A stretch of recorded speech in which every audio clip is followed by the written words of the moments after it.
कविता का भावार्थ keeping quiet line by line explanation in Hindi. यहाँ कवि सभी से अपने मन में 12 तक गिनती करने और थोड़ी देर रुकने का अनुरोध करता है। हो सकता है कि कवि द्वारा संदर्भित यह 12 घड़ी में 12 घंटे या साल में 12 महीने हों। वह चाहता है कि हर कोई रुककर शांत हो जाए। कवि सभी से किसी भी भाषा को न बोलने का आग्रह करता है। जैसा कि हम सभी जानते हैं कि पृथ्वी के विभिन्न हिस्सों में विभिन्न भाषाएं बोली जाती हैं जो कभी कभी शांति के लिए हमारे रास्ते में एक बाधा बन जाती हैं। इसलिए वह लोगों से बात नहीं करने के लिए कहता है। यही नहीं, वह यह भी चाहता है कि हम अपनी बाहें हिलाना बंद कर दें। आर्म्स शब्द का उपयोग करने से उनका मतलब उन हथियारों से है जो विभिन्न देशों द्वारा एक दूसरे के खिलाफ युद्ध छेड़ने के लिए इस्तेमाल किए जाते हैं। इसलिए मूल रूप से कवि हम सभी से शांति की मांग कर रहा है। कवि कहते हैं कि यह एक दुर्लभ स्थिति होगी जब कोई इंजन काम नहीं करेगा।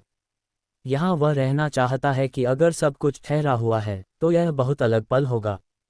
यदि सभी इंजन जैसे वाहन और मशीन बंद हो जाते हैं तो अचानक अजीब स्थिति होगी, क्योंकि दुनिया में अचानक शांति का अनुभव होगा।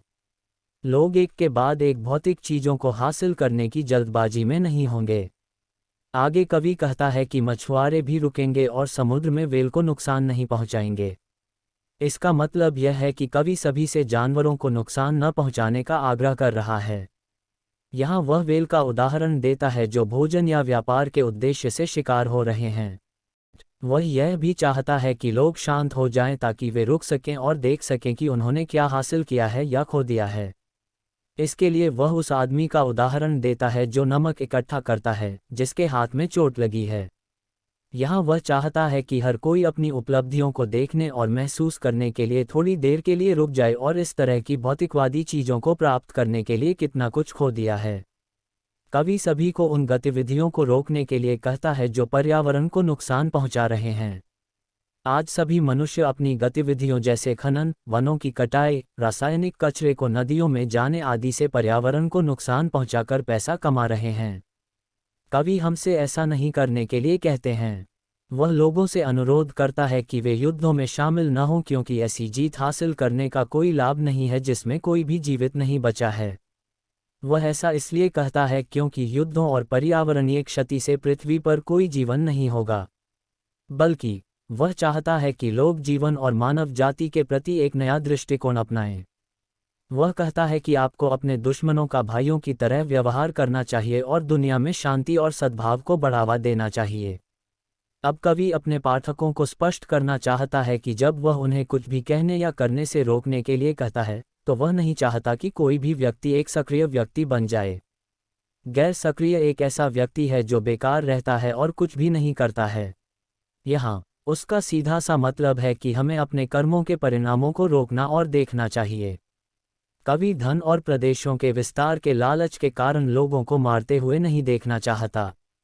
इसके अलावा वे कहते हैं कि लोग अपने परिणामों के बारे में सोचे बिना भी अपने कार्यों को प्राप्त करने के लिए लगातार काम कर रहे हैं।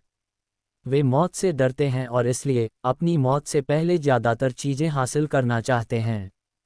यहाँ वह उनसे कुछ समय के लिए रुकने का आग्रह करता है और कुछ क्षण निकालकर उस पर निर्भर करता है जो उन्होंने अब तक हासिल किया है।